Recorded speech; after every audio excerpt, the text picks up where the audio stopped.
We're live. Good morning.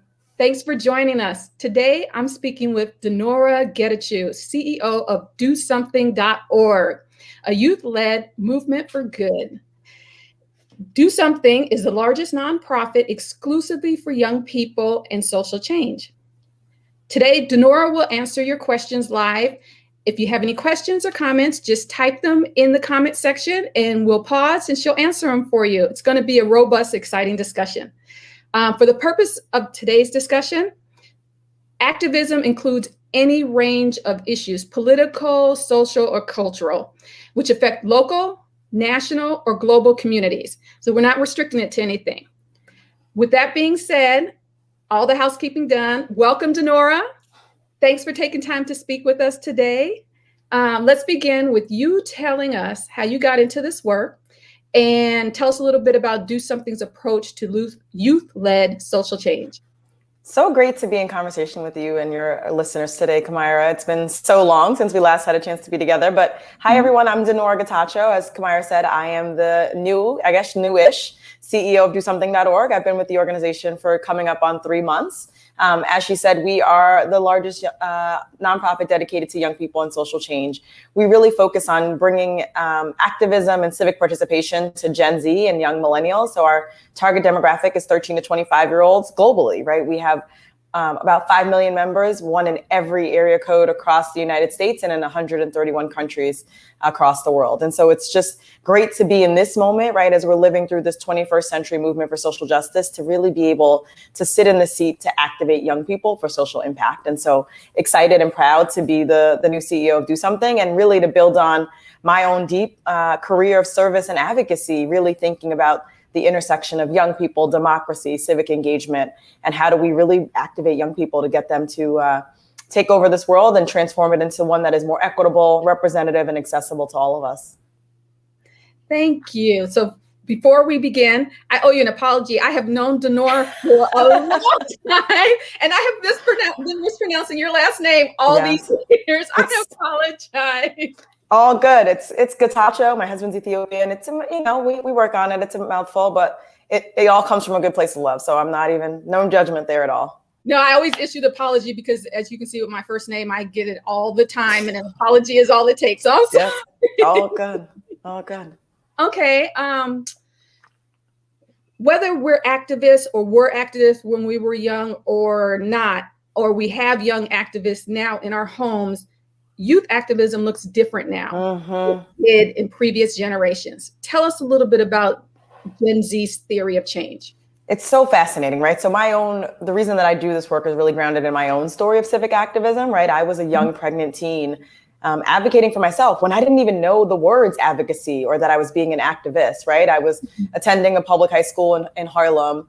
And because I was a pregnant teen, my pregnancy was seen as a distraction to the school community. And for me, activism in that moment meant writing a letter, right, to the then Board of Education to say, I don't want to transfer to this, alternative high school for pregnant girls. I'm high achieving, I'm smart.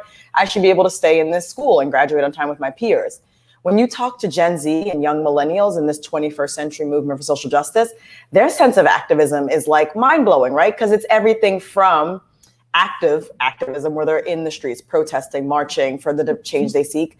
And then there's all this digital engagement, right? And the good thing about, and the inspiring thing about Do Something in the way that we work is that we meet young people where they are. So we're meeting them online, we're meeting them in their community, and we're giving them the tools they need to get that civic spark lit. And under my leadership, my vision really is to help them then ladder that up, right? So that we don't only do the passive forms of activism that are happening online. I like to say I'm millennial adjacent, which means I know how the internet works and I can use the phone. But the reality is, what I tell young people all the time is I don't want them to become slacktivists. So it isn't just the tweeting and liking and hugging things on the internet. They genuinely have to learn all of how systemic change takes place. Yes, take that first step, march in that march, protest things that you don't like. But then you need to know who your decision makers are. How do you influence public policy and actually transform and get the long-term change you seek? Young people today are doing a lot of the former, right? They're marching in the streets, they're protesting, they're liking, hugging, retweeting things on the internet, all very powerful. what I want to see more of from Gen Z and young millennials is turn that into that systemic activism, that deeper, more intentional, traditional form of activism where they're writing the letters, even if they're doing it online, they're doing the petitioning, they're doing the phone calls to their elected officials, but they're advocating for that systemic change on those issues they care about.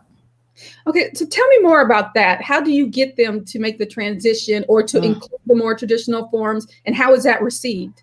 Such a great question. And that's the hard part, right? Because for all of us, the sense of activism is grounded in self, right? We all start with like, what motivates me? What issues am I passionate about? What do I care about? Why do I care about those things?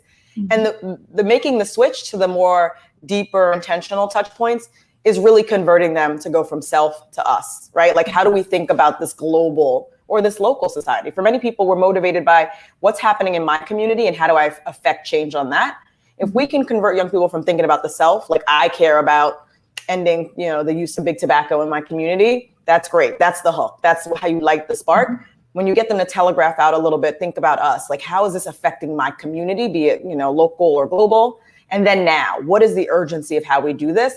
That's when you're converting people, is when you can get a movement to fuel. And so we really do think about our work at Do Something as being in this movement, the youth-led movement for social good, right? And it's across a spectrum of issues, because what we've seen is young people are even more cause-oriented than past generations. Young people today care about a lot of causes, much less so than they care about the people who affect those causes, right? And so they want to change the issue.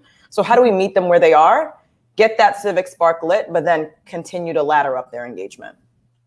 So you just brought up something very interesting, that young people today care more about the issue and the actual causes than the people it affects. How does that affect their activism, and how does that affect how they relate to people of previous generations, be they activists or legislators? Great question. Well, the good news is they want to know who those legislators are, but they are so committed to, more than anything, thinking about how they address the root cause of the issues, right? So what we know from our recent research in 2020 at Do Something is that Gen Z really cares. Biggest issue they care the most about is climate justice and the environment. So they are so focused on how do they make this a sustainable planet for the rest of us to live on, right? For however long we have the opportunity to do that. They want to stem the tide on climate change, pollutions, all of the issues that affect our daily quality of life. What we also know is that they care a lot about poverty, homelessness, and hunger. And what we're seeing even more of, right, we're living through, we keep talking about this racial reckoning. What I'm inspired by Gen Z is it's not just for them about racial justice, it's also about systemic inequality and how we think about gender and intersectional change, right? So Gen Z is the generation of intersection. Like, they don't want it to just be single issue. They're like, how do all of these issues affect each other? And then how do we think of systemic solutions to address them? And they're going deeper on the issue. So they're think about this, right? We have kids, Kamira, who grew up in the information age. For them, all they know is the ability to go find the answer, right? So they're like, I'm going to research this myself. I'm going to learn the answer to why climate change is an issue in my community, and then think about what I can do about it. When you put that level of knowledge and skill development about how to be a civic participant into a young person's hand, that sense of civic agency is you can't even stop it at that point. I like to say we're in the business of catalyzing young people to really claim that civic power. And so they're starting first and foremost with the issues that are directly affecting their daily lives. And then they're thinking, leveling up, how do I continue to go deeper on that? How do I find those elected officials who can influence those issues? How can I get my community organized and engaged in those issues? And how can you actually make a difference?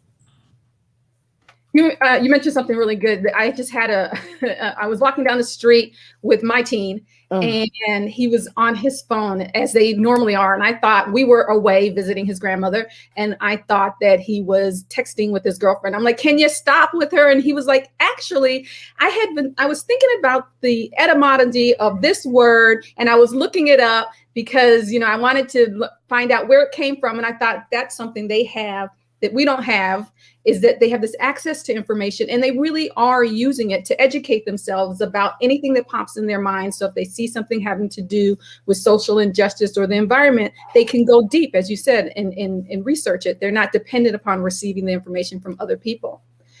We hear a lot of talk about digital activism, which you said previously is nice, and it's a starting point, and it's passive. But for those of us who are new to all of that, can you describe digital activism? Yeah, I mean, I think what is so inspiring about Gen Z in this moment we're living in is that they can organize themselves online, right? And so much of their lives, especially over the last year and a half, have been online, right? So they're able to organize and be in community and build their coalitions online.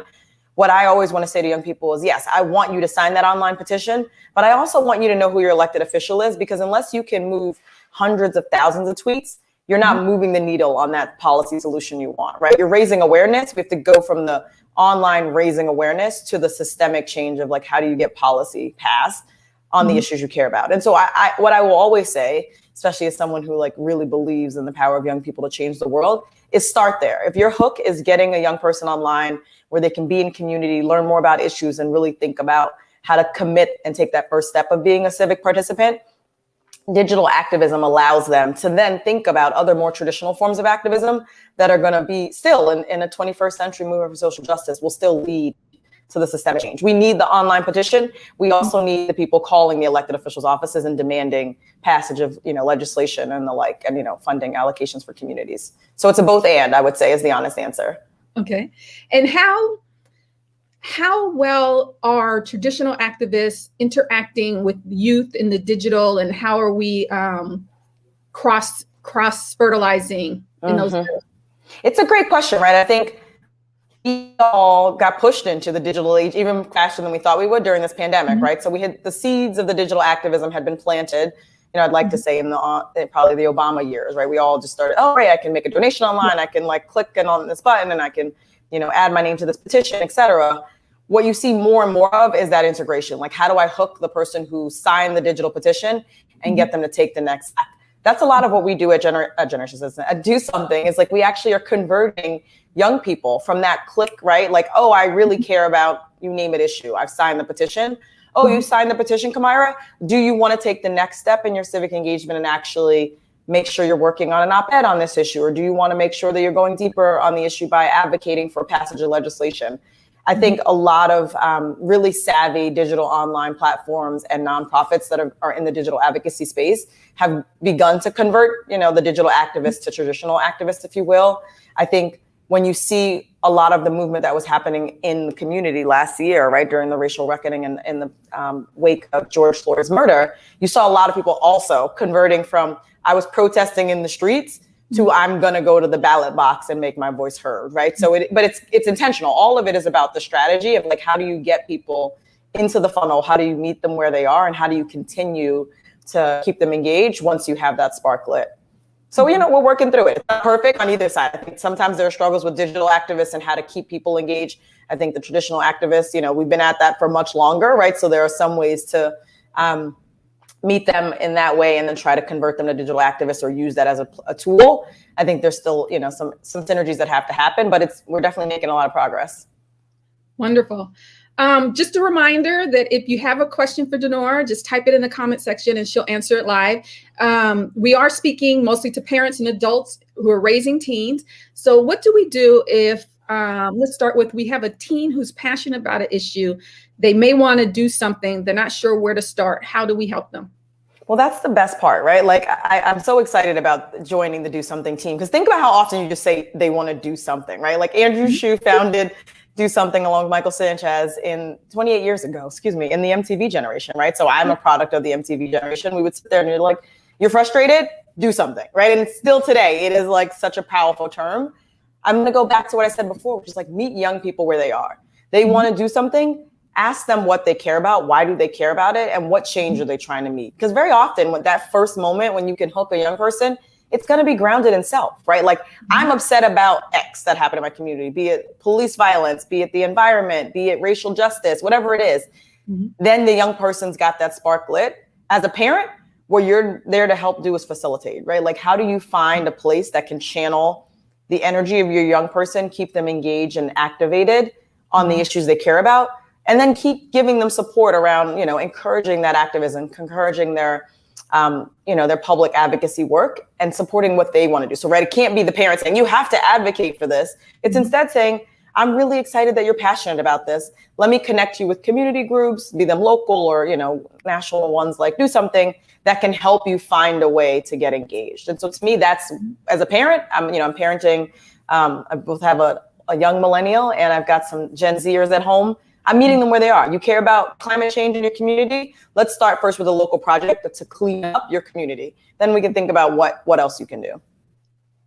What do we parents need to know about Gen Z and how they view the world, so that when we approach them, we're just not out of touch? That changes day by day, right? Like my honest answer is like, parents need a pop culture briefing every day, right? Like, where are the young people? What are they doing? Why are they doing it? Because it is this movement. I often say to young people, right, when I think about how systemic change works, yes, we can do one-off things that we can change the world with maybe tomorrow, slowly, right? But when you think about like systemic change, I'll give an example. The 19th Amendment, from when people were gathering at Seneca Falls to say, like, we need this to happen, until when the 19th Amendment was passed, how long do you think that was, Kamara? Just guess. 120 years. That's even longer. 72 years. Imagine today, if you told a young person in Gen Z that for 72 years, they had to stay the course with something. Like, in their minds, it's like mind blown, right? Like, it's the emoji right now, right? That is like the age of their grandparents, right? So they're like, wait, as long as Nana's been alive, I got to keep at the one thing? Like, that's right. The good news is digital activism can speed that up, right? So maybe it shortens the time frame to, let's say 40 years, 20 years, depending on the issue and the momentum. In order to know where young people are, though, it is this constant beat of like, where is the pulse of Gen Z? What do they care about? Who are the groups? And honestly, I spend a lot of my time at Do Something thinking about who are the influencers? Who are the young people who can speak to other young people to motivate and inspire them about what matters and why they need to lift up their voice?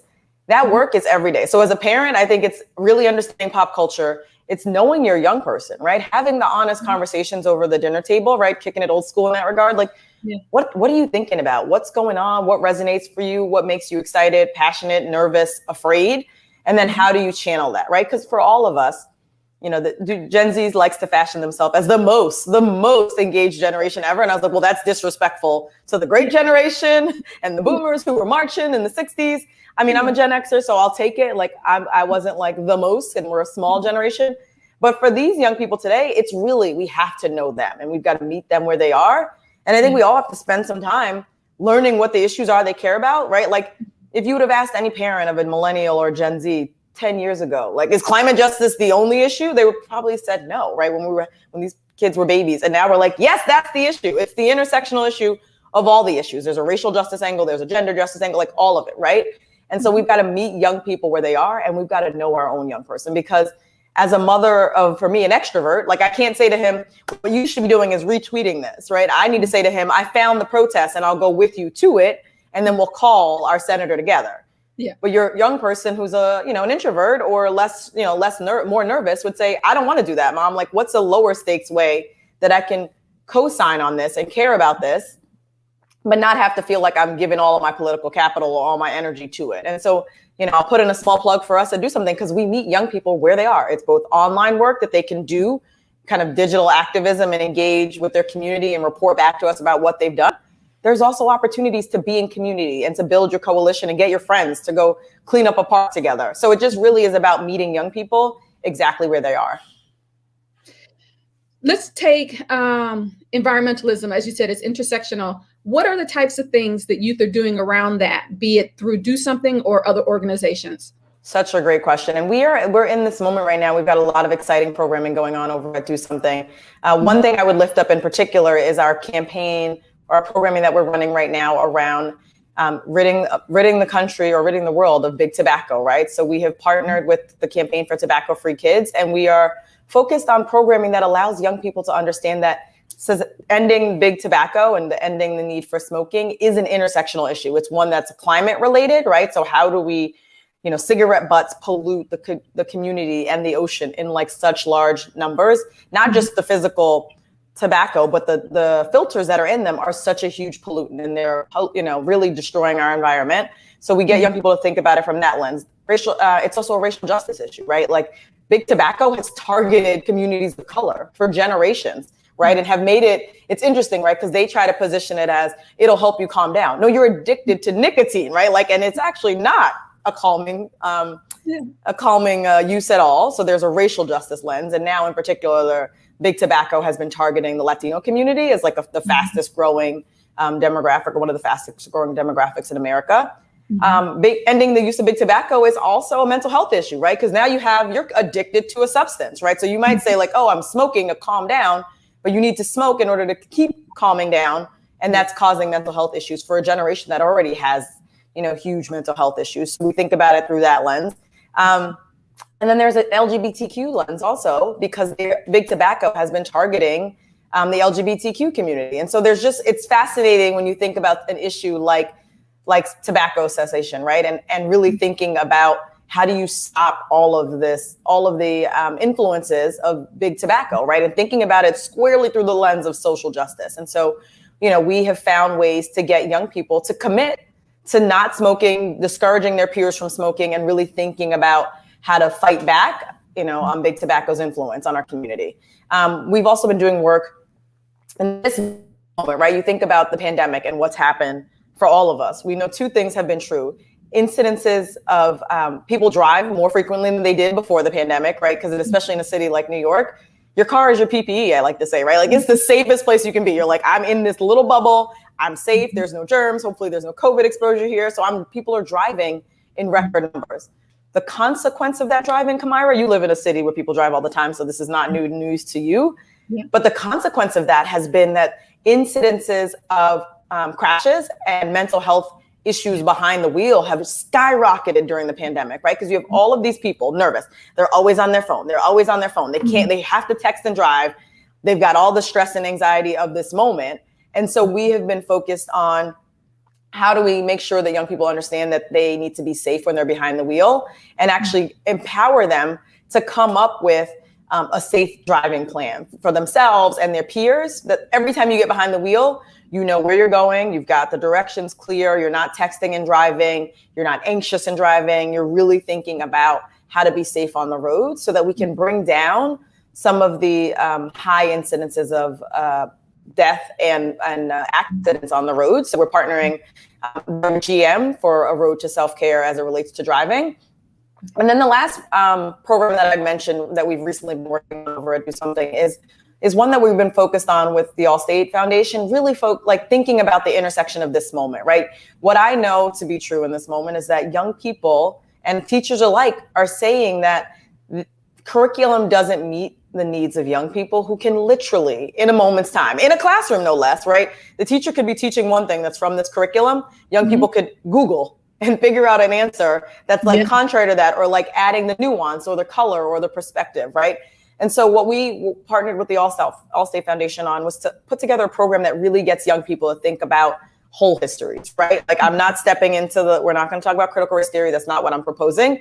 In this moment, young people just want to understand history as an intersection of like all the good, the bad, the ugly. Tell me the truth, and not just like some of the milquetoast, less intersectional history they've been learning. And so young people have been advocating for school curriculums that allow them to really understand whole histories, right? And include a racial literacy lens to that conversation. And so that's just the flavor of what young people at Do Something have been engaging with, and really thinking about how they use that, like I said, to light that civic spark, but then think about how they engage more long-term. You mentioned something interesting about the driving during the pandemic. I learned recently, I'm here in Atlanta, and it's a driving city, and everyone says it takes 20 minutes to get somewhere, and it usually takes at least 40 minutes. But during the pandemic, it really did take 20 minutes to get places, and we thought, oh, this is lovely. And then I've learned recently that crashes and road deaths rose during the pandemic because people were taking more risk with fewer cars on the road. Right. So what seemed like it was a blessing with fewer people on the road turned out to be just the opposite. That's right.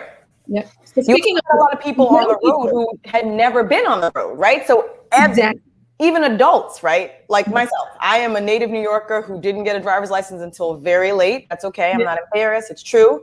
Yeah. I have driven more in the last year than I've driven in my entire life, right? And so I think that was also the case, is that you had more people on the road in that car because it was their PPE. And then you had more young people who were caretakers or helping their families out in ways they hadn't before. So, right, the easy run to the supermarket became something you could delegate to a young person. But the young person can't go anywhere without the phone in their hand, right? So this GM partnership and really thinking about the road to self-care and a mental health plan for how you're going to drive is key, because young people, especially, but all of us, are very distracted drivers. So how else has the pandemic affected, if it has at all, youth activism? Has it changed issues? Has it increased or decreased activism in the areas? I mean, we watched it, right? We are living through, and I call it was a racial reckoning, right? And I was like, I really want to change that terminology, because I think it's not just about race, right? In America, we actually have an intersectional equity problem, right? Gender. I mean, you talk about 2.2 million women left the workforce during the period from last March until early this year. That's a lot of women. So women have been impacted by the pandemic. Obviously, there's the racial reckoning happening. We see more issues with able-bodiedness, and what does that mean to live in a society that's not welcoming in that regard. We talk about socioeconomic, right, equity, and like, what does it mean to not criminalize poverty? Young people, because everything stopped, right? The pandemic laid bare all of the inequities that we all had knew, right? They were like, that's dormant, that's a problem in our society. The pandemic forced us all to reckon with all of the issues, right? And really think about, why are there so many inequities here in America, and what do we do to fix that?